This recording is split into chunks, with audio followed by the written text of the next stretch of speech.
marches et manifestations reflètent un attachement spécifiquement britannique au droit de s'exprimer et au respect des libertés individuelles.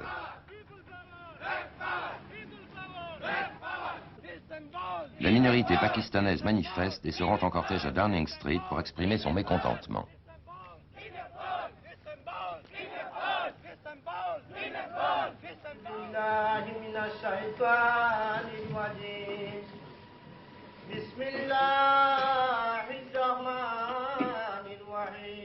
Les Pakistanais de Londres sont en colère. Un des leurs vient d'être assassiné.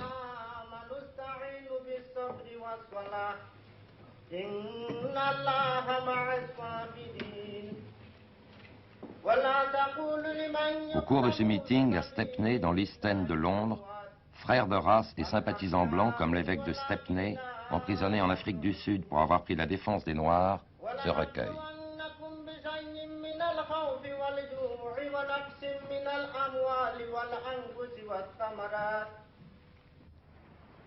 Ne sortez plus seuls, c'est le cri d'alarme lancé par les Pakistanais, terrorisés par les skinheads. Les skinheads, descendants des Teddy Boys et des Rockers, sont reconnaissables à leurs bottes de GI, à leurs bretelles et surtout à leurs crânes rasés, réaction de fils d'ouvriers contre les cheveux longs des hippies bourgeois.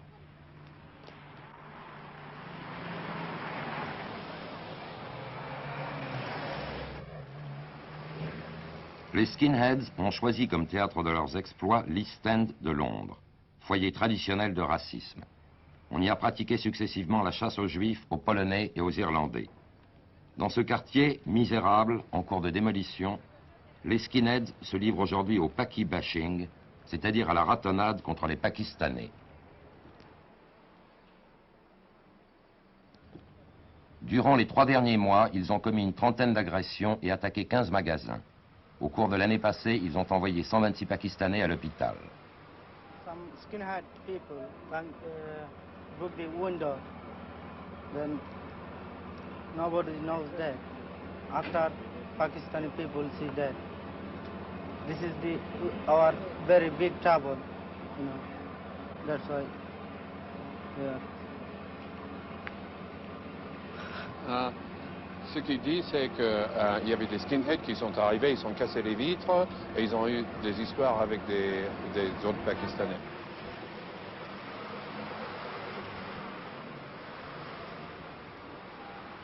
Un père de famille pakistanais a peur.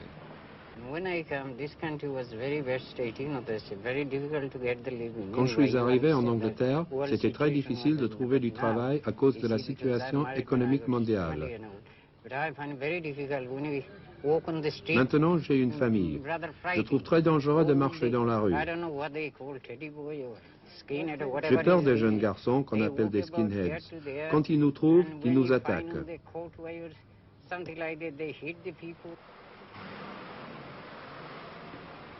Un épicier pakistanais a été attaqué à plusieurs reprises.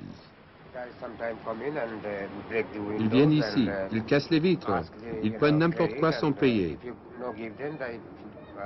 Si on refuse, ils vous appellent un sale salopard de nègre. Ce sont les skinheads de 16 à 18 ans. C'est eux qui cassent et volent.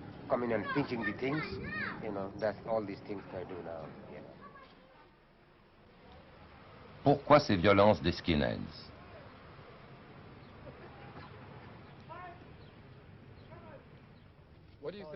Pourquoi les Pakistanais, plutôt que les Antillais, les Indiens ou les Africains? Why do you do it?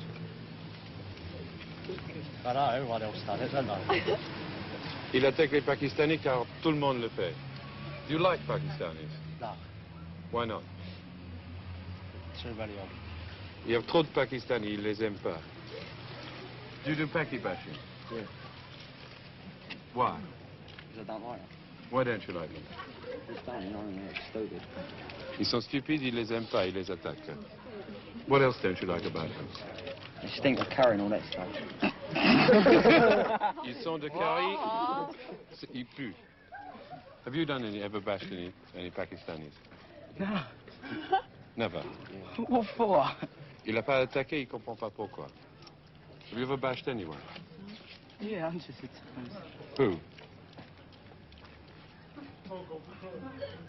Grease boys, Aries, you know, rockers. Il a attaqué des gens, ce qu'ils appellent Grease Boys, c'est des gens d'origine italienne, et des Harris, ça veut dire des jeunes gens avec des cheveux longs.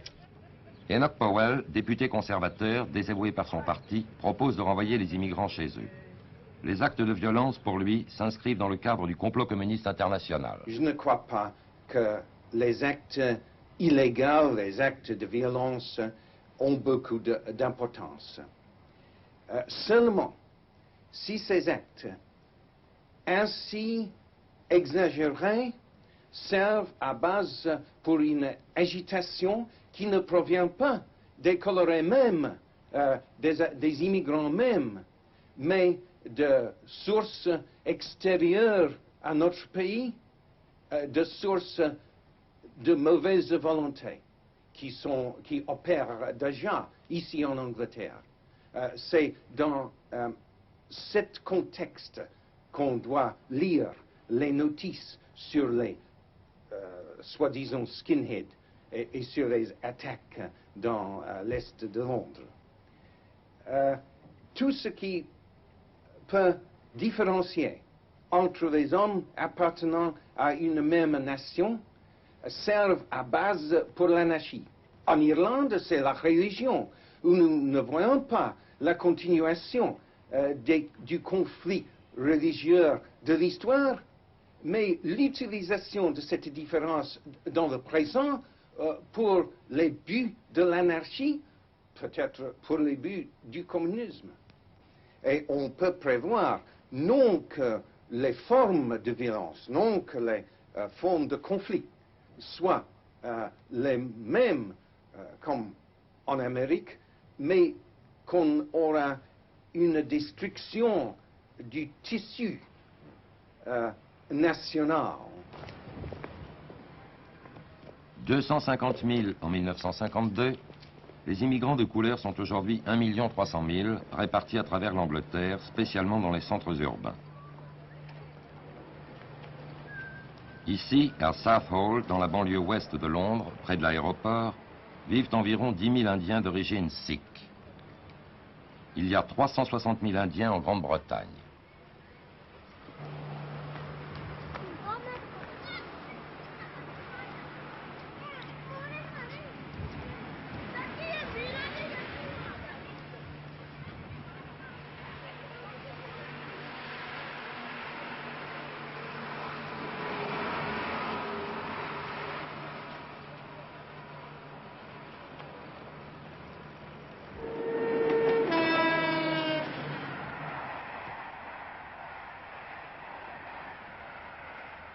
Brixton, au sud de Londres, un des grands centres antillais d'Angleterre.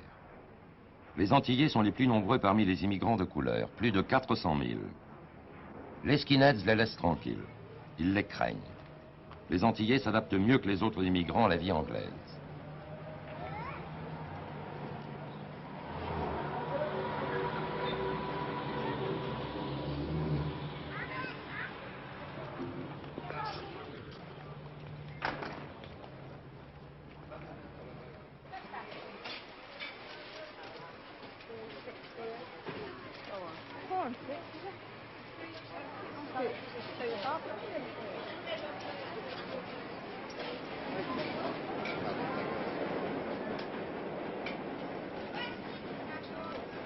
Le gouvernement tente de mettre fin à cet accroissement de l'immigration de couleur en refusant aux citoyens de l'ex-Commonwealth le visa d'entrée en Angleterre.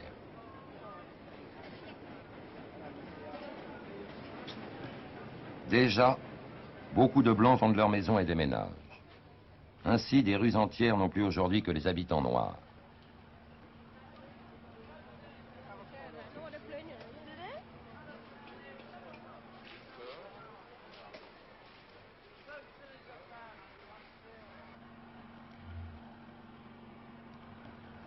Une autre région, la zone industrielle du Yorkshire, Leeds, Bradford. Ici s'est forgée la puissance industrielle anglaise à la fin du XIXe siècle.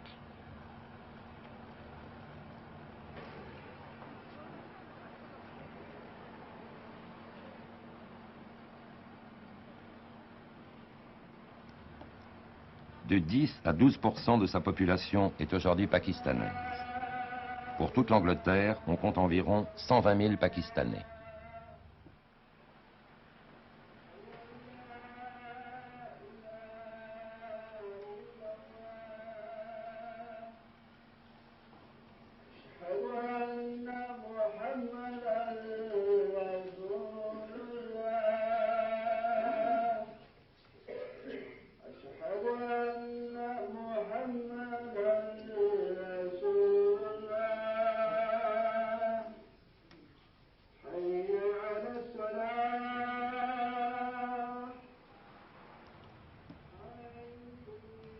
Si Enoch Powell parle dans ses discours, à propos des immigrants, de la destruction du tissu national, les économistes ne sont pas du même avis.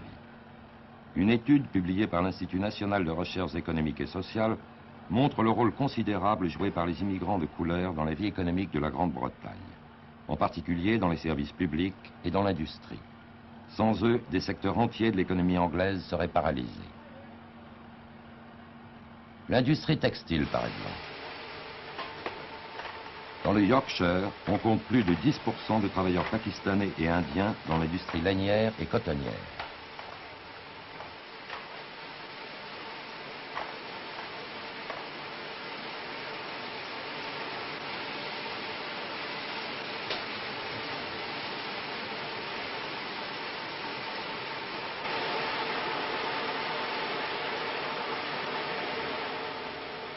Monsieur Sarota est contremaître dans cette usine de Bradford.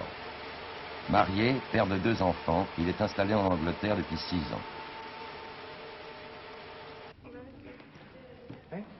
Le nombre des immigrants est aussi très important dans l'assistance publique. 35% du personnel des hôpitaux est de couleur, 61% des médecins, 32% des infirmières.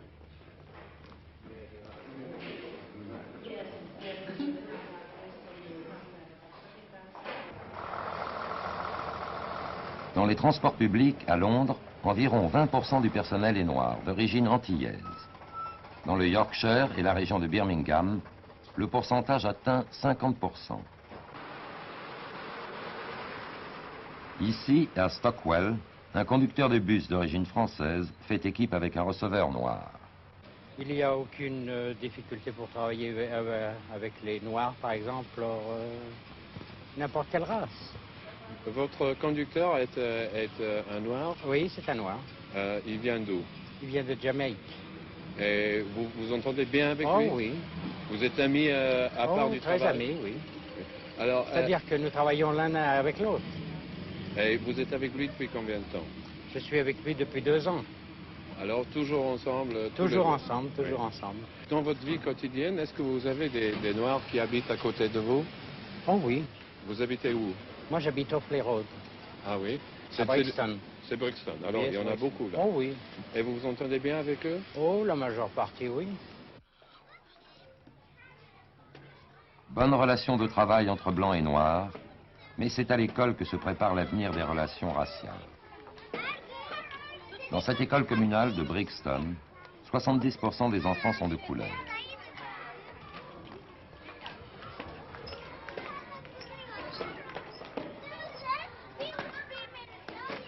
De jeunes professeurs luttent contre le racisme.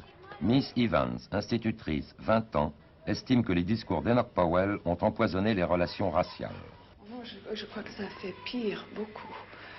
Même les enfants dans ma classe m'ont dit quelquefois « Ah, mais nous avons vu Enoch Powell sur la télé et nous sommes plus forts que vous. » Je crois que pour eux, ça leur fait sentir que eux, ils sont les étrangers. Et donc, ils se regroupent ensemble pour être contre les Anglais. L'éducation seule ne pouvant résoudre le problème, un bureau des relations raciales a été créé en 1966. Il est chargé de veiller à l'application de la loi interdisant toute discrimination raciale.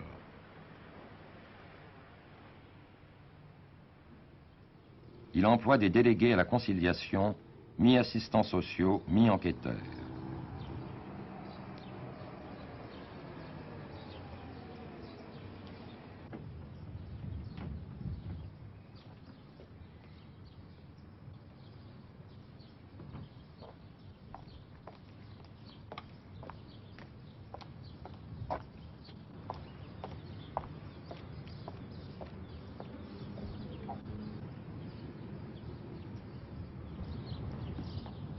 Après une longue journée de travail, Ruth Bundy, 20 ans, déléguée conciliatrice, rentre chez elle.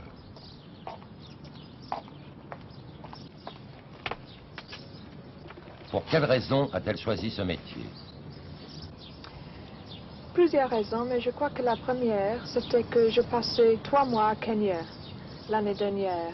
Et là-bas, j'ai aperçu pour la première fois que moi j'étais blanche et que j'étais entourée des amis, de vrais amis, mais qui étaient des couleurs différentes. Et je pensais à ça pour la première fois. Et puis je pensais, alors en Angleterre, qu'est-ce que ça fait maintenant avec tous les immigrés et tout ça.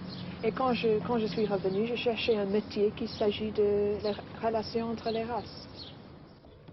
Malgré ses bonnes volontés, Aboul Ishaq, président du syndicat des travailleurs pakistanais, critique l'action du Bureau des relations raciales. Vous avez des organisations et des bureaux officiels, mais en vérité, ils n'existent pas pour la fonction qui leur a été assignée. Si le Bureau des relations raciales et les officiers des relations communautaires fonctionnaient réellement, le problème racial ne serait pas aussi important qu'il n'est aujourd'hui. Les gens chez moi au Pakistan ont toujours pensé que l'Angleterre était un pays civilisé.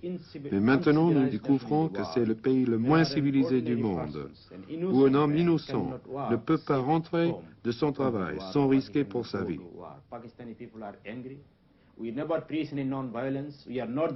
Nous sommes en colère. Nous ne sommes pas des disciples de Mahatma Gandhi. Nous croyons dans la violence quand c'est nécessaire. À la violence, nous ne répondrons pas à la violence.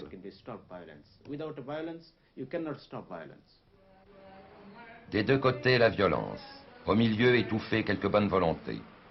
Le renvoi d'1,5 million d'immigrants en Asie ou en Afrique, préconisé par Enoch Powell, relève plus du slogan électoral que de la solution réaliste. Mais le slogan a fait mouche. Enoch Powell a remporté aux élections d'hier un véritable triomphe dans sa circonscription. Reste à savoir comment le gouvernement de M. Hiss va s'accommoder de cet encombrant partenaire.